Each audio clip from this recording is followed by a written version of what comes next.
Il faut accepter de sortir de sa zone de confort et il faut accepter d'aller voir parfois les outils. Comment est fait l'outil qui permet de collecter de la donnée client?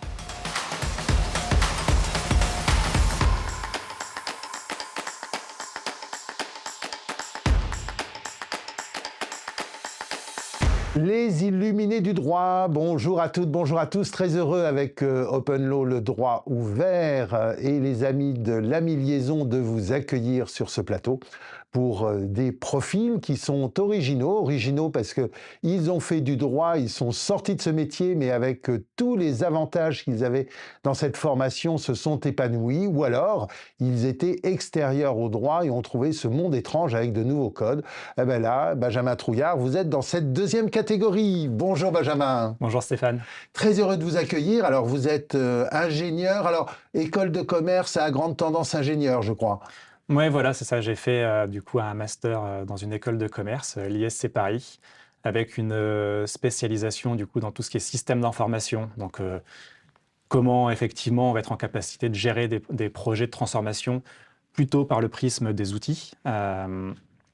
Et donc, il y a un petit côté ingénieur, effectivement, et un petit côté personne geek, parfois, qui aime bien tout ce qui est technologique. Voilà. Alors, votre aventure est dédiée à la chefferie de projet, à l'assistance à maîtrise d'ouvrage. Et si vous êtes sur ce plateau, c'est parce que depuis 4 ans, mais certainement vous avez dû en croiser avant, mais vous travaillez avec des juristes à haute dose. Oui, à très haute dose même, oui. C'est c'est le panel que je côtoie le plus aujourd'hui de personnes, on va dire, puisque depuis bientôt 5 ans, j'accompagne des directions juridiques dans leur transformation, que ce soit des transformations internes, comment se restructurer pour avoir plus d'efficacité, plus d'efficience opérationnelle, et je les aide également dans leur approche sur comment mieux porter leur message auprès des autres entités, des entreprises dans lesquelles ils travaillent, donc que ce soit les directions vente, clients, RH, etc., etc. Voilà, donc un vrai rôle d'interface. Alors avant, quand vous avez travaillé pour BNP Paribas, je crois, pour Enedis, enfin un certain nombre de groupes, vous aviez déjà croisé des juristes?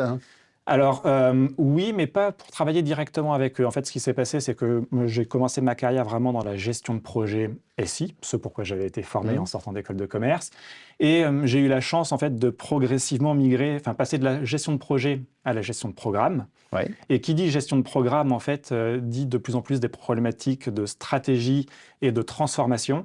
Et en fait, c'est à ce titre-là qu'un jour, j'ai été pris dans un programme chez un très gros client du CAC 40 pour travailler en fait, dans un programme de transformation de mise en conformité réglementaire.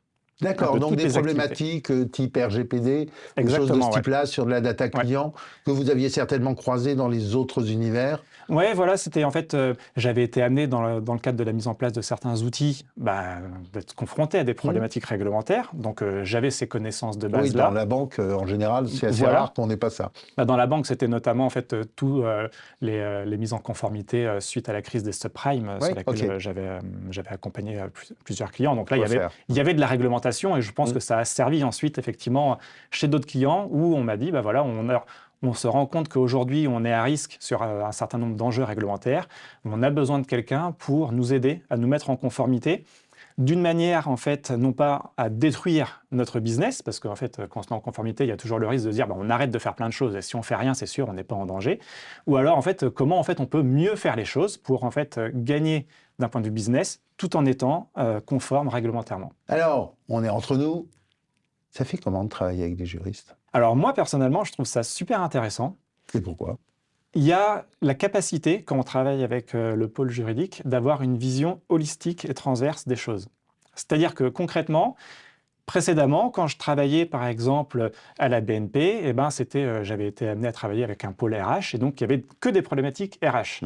Quand j'ai travaillé ensuite Parce que vous occupiez du système d'information et de ressources humaines. Voilà. Quand j'ai travaillé avec Enedis, c'était des problématiques métiers liées à la restructuration d'Enedis. Très bien, voilà. Et quand j'ai commencé à travailler sur des problématiques pour accompagner, on va dire, des directions juridiques, et ben là, en fait, c'était des sujets qui touchaient toutes les composantes de l'entreprise, que ce soit les fonctions support, les fonctions vente, les fonctions production, etc.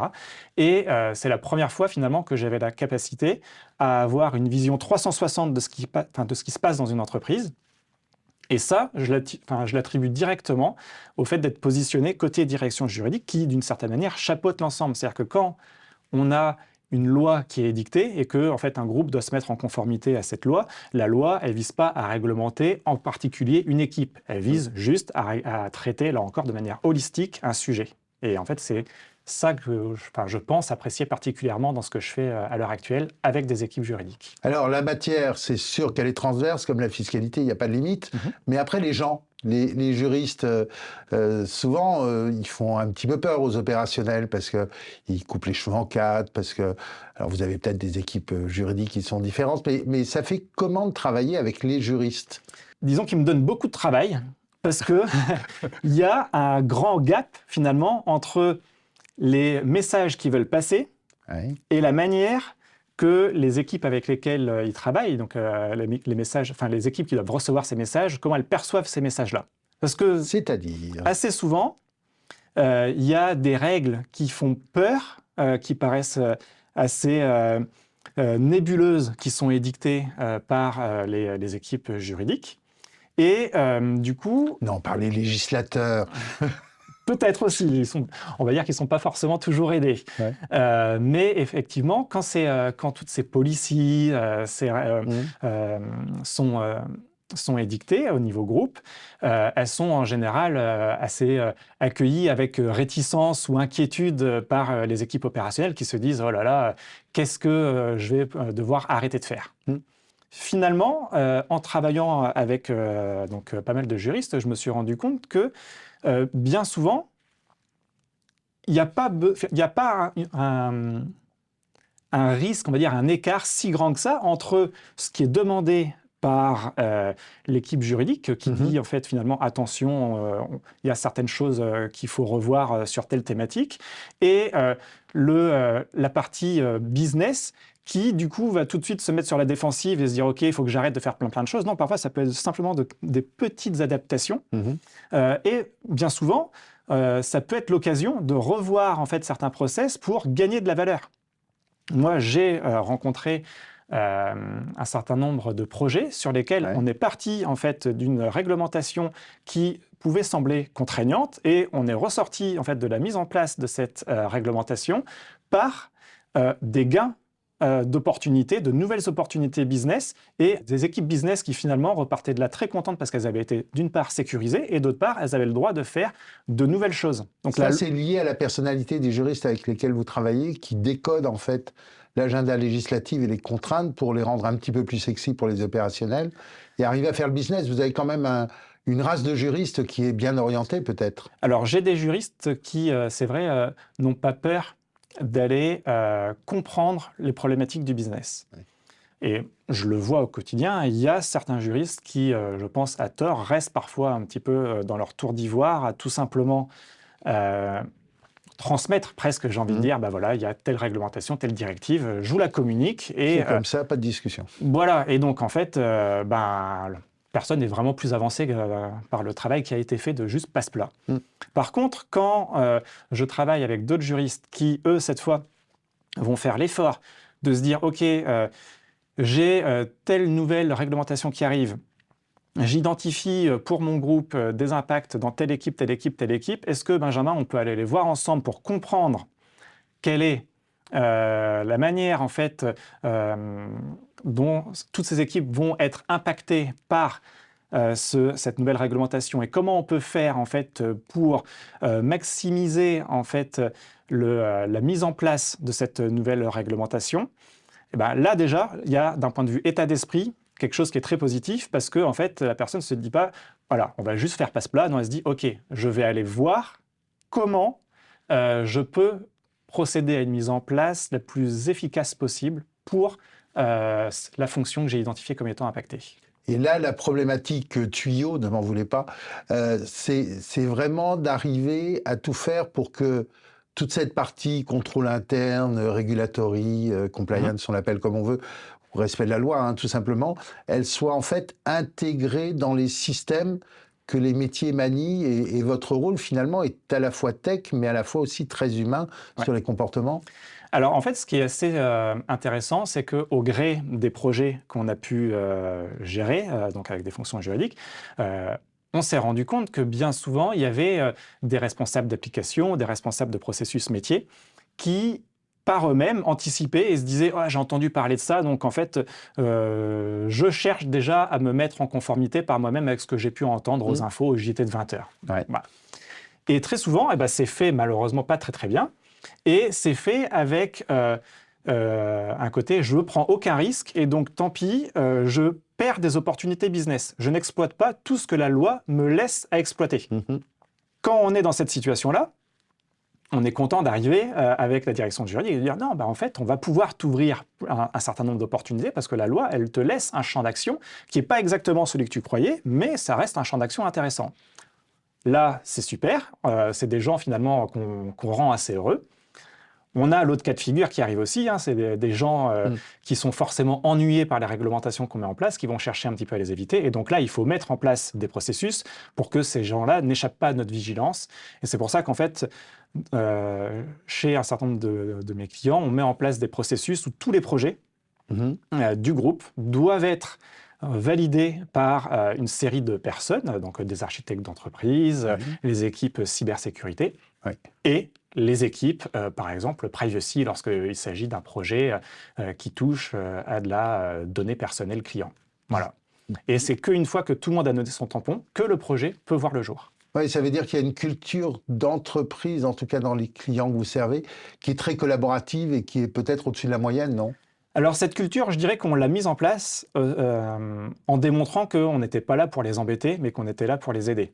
Et donc, en fait, le fait d'être intégré dans ces processus de validation de tous les projets dont je parlais à l'instant, ça a été accepté parce qu'on a démontré que déjà, il y avait des risques et que ces risques, il peut y avoir des risques d'amende, des risques réputationnels, etc., etc. Donc, mais ça, d'une certaine manière, ils le savent. Mais on a achevé de les convaincre quand on leur a dit « mais nous, on va faire notre maximum pour, en fait, que vous puissiez continuer à maximiser votre business. » Et après avoir travaillé avec eux sur un certain nombre de projets, ils ont vu que ce n'était pas que des paroles en l'air. Et donc aujourd'hui, on est complètement intégré dans les processus effectivement de décision de faire ou ne pas faire tel ou tel projet. Et en fait, je dirais même plus que ça, c'est qu'en fait, on est intégré dans le design directement des projets pour que, en fait, on dise by design, nos outils soient compliant. Oui, et ça, c'est vraiment le Graal, c'est-à-dire que lorsque vous êtes reconnu et appelé pour être intégré dans le dessin des futures applications, vous avez gagné en tant que tel. Je crois, en préparant cette émission, que vous me disiez, les KPI ont été très importants et votre capacité à démontrer, par exemple, avec une direction marketing, que vous arriviez à avoir de meilleurs résultats qu'eux lorsque vous écriviez aux clients, ça crée quand même de la confiance. Oui, c'est un exemple qui va dans le sens de ce que je disais juste avant, c'est qu'un des gros projets qu'on a eu à gérer avec mon équipe, c'était de sécuriser un groupe sur les activités marketing et commerciales qu'il menait avec sa base de données client. Et la direction juridique avait été confrontée à un certain nombre de plaintes, etc. Donc on voyait qu'il y avait un danger qui grossissait, donc on nous a demandé de sécuriser ce sujet-là. Et on s'est rendu compte que parce que les équipes business avaient une lecture très basique de la loi, ils passaient à côté d'énormément d'opportunités business. Et donc on leur disait globalement, vous activez des clients que vous n'avez pas le droit d'activer et vous n'activez pas, par contre, plein de clients que vous avez le droit d'activer. Et quand on leur a démontré, en fait, data à l'appui, qu'ils avaient beaucoup plus à gagner qu'à y perdre, ils ont commencé à nous dire « Ok, quand est-ce qu'on y va ?» Et donc ça, c'était il y a 2 ans et demi. Et là, aujourd'hui, on a les premiers retours en fait de cette mise en conformité. Donc c'est un gros projet finalement de transformation de la relation client, de A à Z, de comment je collecte mon client jusqu'à quand est-ce que la relation avec mon client s'arrête et comment je l'anime au milieu. On a refondu en fait avec le business et les équipes techniques l'entièreté de ce processus client. Et on a réussi à faire gagner à peu près 7 points de ce qu'on appelle l'engagement client, la contactabilité client, voilà, grâce à ce projet. Envoyant un message de juriste, mais pas avec un ton de juriste. Exactement. À partir du moment où on leur montre qu'ils ont plus à gagner qu'à perdre, que finalement on leur ferme certaines opportunités, mais on leur en ouvre d'autres à côté, parce qu'on va leur construire by design un framework sécurisé qui sera leur aire de jeu sur laquelle derrière ils pourront faire ce qu'ils veulent en toute confiance. Finalement, il y a des gains, et à partir du moment où on leur démontre que ces gains, c'est pas juste du vent, et le business suit. Voilà.